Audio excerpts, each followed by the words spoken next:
What's going on, everybody? Welcome back to another episode of the Criterion Corner. I've been having a lot of fun making these videos, giving recommendations to you guys, and hearing your responses as to some of these films that you absolutely love and are excited for me to talk about. And today I'm going to talk about a newer film that was added into the collection a couple years ago, and that is Portrait of a Lady on Fire from Céline Sciamma. Portrait of a Lady on Fire is directed by Céline Sciamma. On an isolated island in Brittany at the end of the 18th century, a female painter is obliged to paint a wedding portrait of a young woman. This is a film that when I saw it in 2019 when it was released was one of my favorite films of the year. I thought it was absolutely beautiful and breathtaking.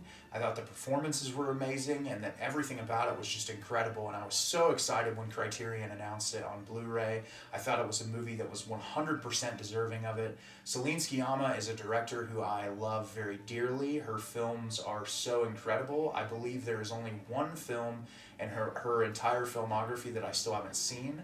I did a review recently on Petite Maman, which was her most recent film, which was absolutely beautiful and incredible, as most of her films are, and you should 100% watch it if you haven't seen it yet. But I think one of the things that's so great about Celine and her film career is just watching how important representation is to her in film, especially in the LGBTQ community, but being able to tell these stories in different time periods and being able to do modern day so well, and then a period piece like this. This was her first period piece film, which blew me away because the intricacy of the costume design in this film and the setting as a whole is just absolutely amazing. The cinematography in this is some of my favorite cinematography in any film, period. This is one of those films that you could literally take a snapshot of any moment and just kind of frame it and put it in your house somewhere, and it would look absolutely beautiful. That is so correlated to the overall plot of our lead characters, their relationship, and this painting that's being painted, and I feel like the cinematography plays into that so well. So you have Marianne, played by Noémie Merlant, who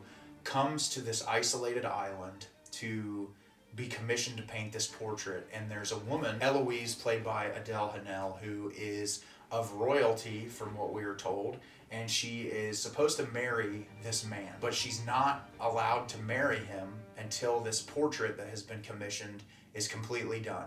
Marianne has been told that Eloise's portrait has been tried to be done like a ton of times now, and the artists consistently fail. They never are able to finish it. They're supposed to do it in a way that she's not even realizing that the portrait is being done, because she won't sit there to get it done.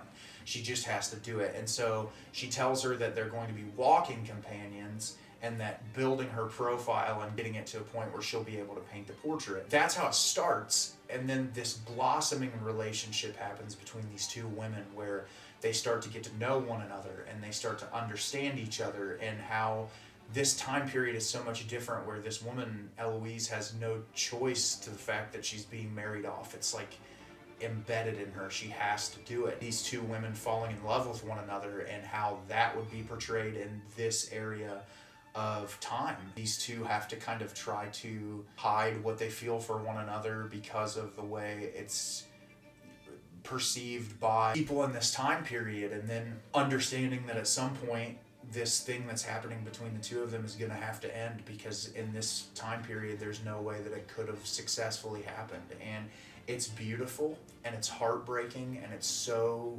realistic. And that's what I love. The dialogue between these two characters just feels so real and grounded.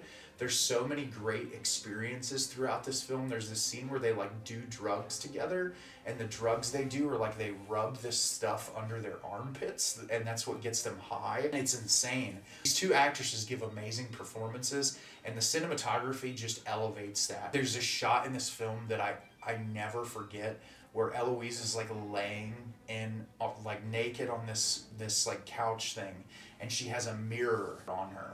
Marianne is looking in the mirror, and she's painting her nude through that reflection.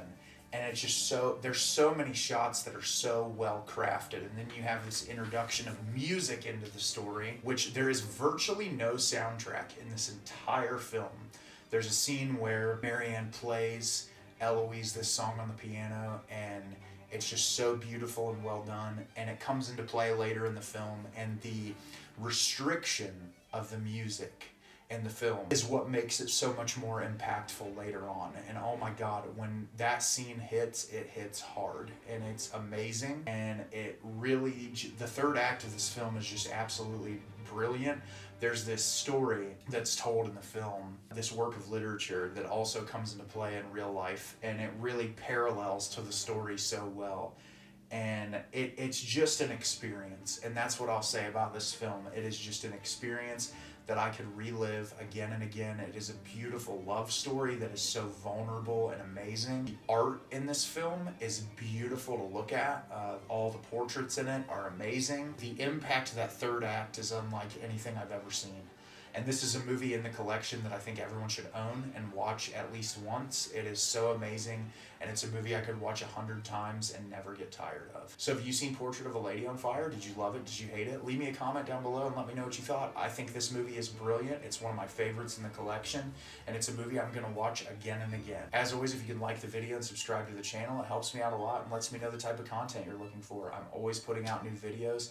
I love getting content out there for you, and I look forward to getting more out in the near future. As always, everyone, thank you so much for watching, and have a great rest of your day.